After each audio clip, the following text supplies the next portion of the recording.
Сәлеметсіздер ме оқушылар? Бүгінгі сабақтың тақырыбы ақштың батыс бағыттағы аумағы қалай кеңейді.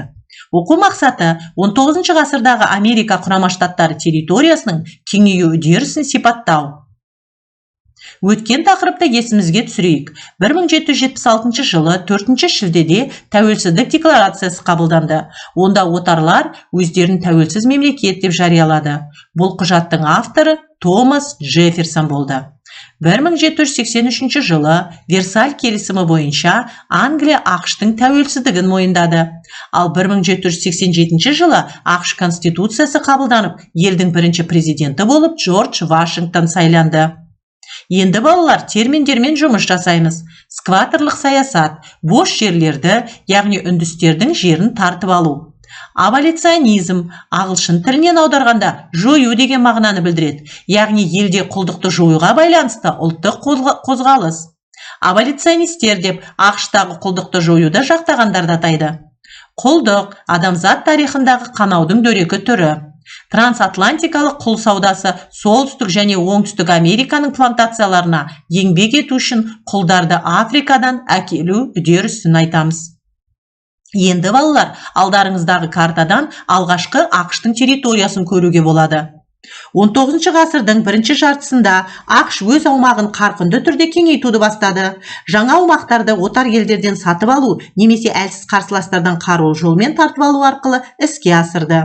1801 жылы Франция өзіне Луизиананы қайтарды, ал 1803 жылы Томас Джефферсон Наполеоннан $15 миллион Мексика шығанағынан Канадаға дейінгі созылған үлкен Луизиананы сатып алды.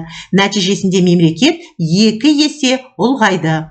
Ол жердің аумағы қазіргі ақш жерінің 23%-ын алып жатыр. 1819 жылы ақш Испаниядан Флориданы тартып алды. 1846 жылы ақш Орегонның үлкен бөлігін өзіне қосып алды. 1846-48 жылдары ақш Мексикамен болған соғыстың нәтижесінде Мексика ақшқа Техас, Калифорния, Аризона, Нью-Мексико, Невада, Юта, Колорадоның бөлігін беруге мәжбүр болды. 1867 жылы $7 миллион ақш Ресейден Алясканы сатып алды. 1783-1867 жылдары ақштың аумақтық кеңеюі осы картада көрсетіліп тұр. 19 ғасырдың ортасында ақштың аумағы шамамен 10 есеге артты. Ақш аумағының кеңеюі тұрғындардың да жылдам өсуімен қатар жүрді. Бұл тек табиғи өсіммен ғана емес, сонымен қатар Европадан келген көші-қон мен Батыс Африкадағы құлдарды алып келу есебінен де болды. Енді балалар, ақшта 2 маңызды идея жүзеге асты. Бірінші, айқын болашақ идеясы. Құрама Штаттар және оның халқы басқа елдерден ерекше деген қағида болды. ақш мемлекеті бүкіл әлемнен келген адамдардың бірлестігі еді. Олар еркіндік, адамдардың құқықтары, демократия, заңның үстемдігі, адамгершілік, игілік, әділеттілік, жекеменшік және конституциялық үкімет сияқты қағидалар бар мемлекет деген ұғымды білдірді.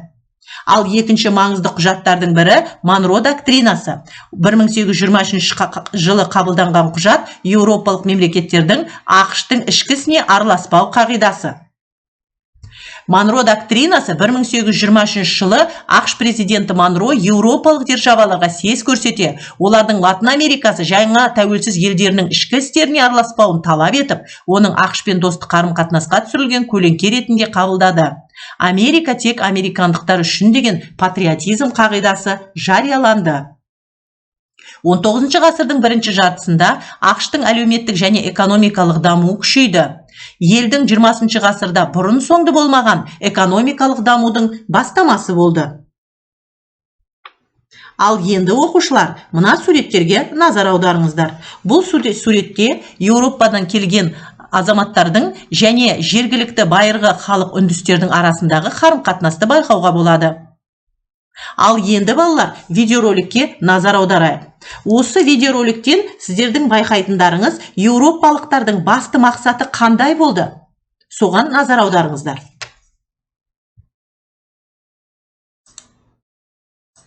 Сонымен қатар ақш басқа жаңа жерлерді жаулауға кірісті. Ал бұл жерлерде көптеген үнді тайпалары қоныстанған болатын. Олар аң аулау, балық аулау, суармалы егіншілікпен айналысып күн көрді. Үндістерге қарсы американдықтар жаңа құруды, экономикалық басымдылықты, екі жүзді саясат пен дипломатияны пайдалану арқылы жерлерінен айырды.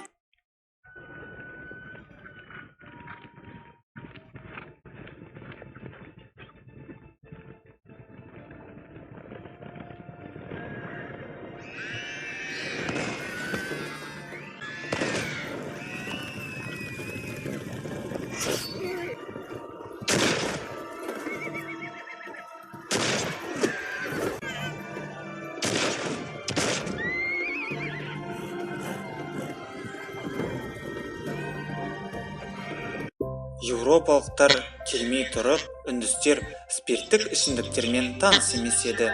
Британдықтар, француздар, испандар үнді тайпалары арасында виски мен ромды таратты. Колонизаторлар әдейі үнді халықтарын ішімдікке салғызып, өз мақсаттарына жету үшін пайдаланды. 1609 жылы ағылшын Генри Гудзон Манхэттен аралына қоныс аударған кезде ол ең алдымен үнді билеушілеріне шарап ішкізді. Манхэттен аралын үнді көсемінен ол құны $24 болатын пышақтар мен моншақтарға сатып алды. Қазіргі Манхэттен аралының көрінісі мынадай, ал құны $49 миллиард. Үнді тайпаларын жоюдың тәсілдерінің бірі бизон аулау болды. 1800 жылы саны 40 миллион болған бизондардан ғасыр соңында небәрі 1000 бас бизон ғана қалды. Америка бизондарын бір-бірімен сабақтас 3 себеппен жүйелі түрде құрған. Бірінші себеп геноцид. Аңшылықпен ғана күн көретін үндістердің негізгі қорегі бизонның еті, яғни жер иесі үндістерді қорегінен айыру, аштан қыру. Екінші себеп бизонның терісінен түсетін пайда. Үшінші себеп жалпы адам бойындағы, әсіресе Американы жайлай бастаған басқыншылардың табиғатындағы тірі жанды өлтіріп, қан төгуге деген құмарлығы. Тұрақты армия 30 жылдың ішінде шеше алмаған үндістердің мәселесін бизон аулайтын аңшылар 2 жылда шешіп берді, деп жазады генерал Филипп Шеридан. Олар үндістердің материалдық негізін, азық-түлігін жойып жіберді. Жақсы балалар, ары қарай жалғастырамыз. Сонымен солтүстік штаттарда құлдық 19 ғасырдың басында жойылса, оңтүстікте 1860 жылы 4 миллион құлдар болды. Оңтүстіктің құл иеленушілік штаттарында плантаторлар құл иеленушілер басшылық етті. 18 ғасырдың соңында мақта өсіре бастаған байлыққа, құдіретке және ықпалға ие болды.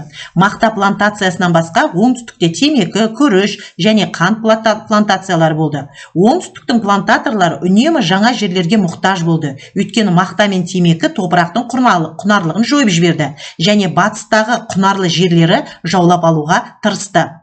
Осылайша 19 ғасырдың бірінші жартысында ақш-та буржуазиялық дамудың екі жолы айқын көрінеді. Бірі солтүстіктегі фермерлік шаруашылық, екіншісі оңтүстіктегі құл иеленушілік плантациялық шаруашылық. Енді балалар, біз картамен жұмыс жасаймыз. Бірінші тапсырма: карталарды салыстырып, айырмашылықтарды анықтап, аумақты кеңейтудегі себептері мен әдістерін анықтау қажет. Дескриптор: кем дегенде 5 ерекшеліктерін анықтап, кем дегенде 2 әдісті анықтауларыңыз қажет. Бастай қойыңыздар. Жұмысты дәптерге орындаймыз, жазып болғаннан кейін айтамыз.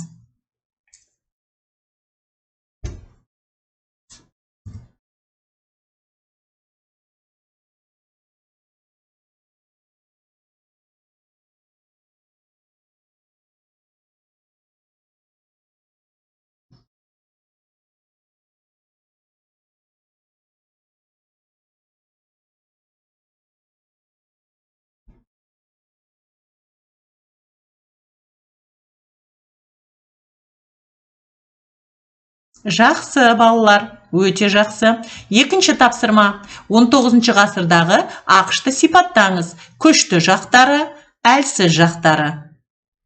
Жаза қойыңыздар, дәптерге орындаймыз.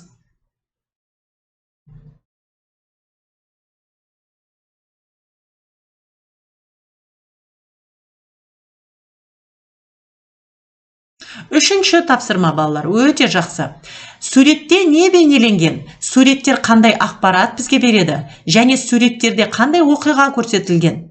Осы суреттердің негізгі идеясы қандай? Жаңа видеороликте көрдік, және де осы суреттерді тұжырымдай отырып, балалар, ойларыңызбен бөліссеңіздер. Жақсы. Өте жақсы. Бүгінгі тақырыпты меңгергендеріңіз анық. Жақсы балалар, ендеше балалар, бекіту бойынша осы кестені толтыруымыз қажет. Хронологиясын жазамыз, одан кейін қандай штаттар бар, соны жазамыз, және қосылу жолдары сол штаттардың, соны жазамыз, кестеге толтырып, ауызша айтсақ болады. Бастай қойыңыздар.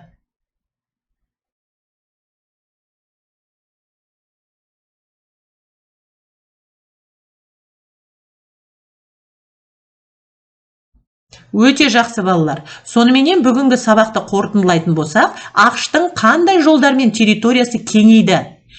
Осы сұрақтарға жауап берейік. Бірінші, сонымен Американың байырғы халқы үндістер қырғынға ұшырады, немесе қоныстарынан қуылды.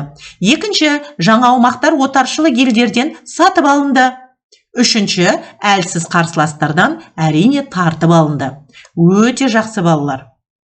Ал енді балалар, оқу тапсырмасы. ақштың жаңа жерлерді қосып алу жолдары қалай болды? Яғни қандай жерлерді сатып алынды, қандай жерлер соғысу арқылы алынды, және нәтижесі немен аяқталды? Осы тапсырманы орындаңыздар. Жақсы балалар, енді осыменен біз сабақты аяқтаймыз. Сау саламат болыңыздар.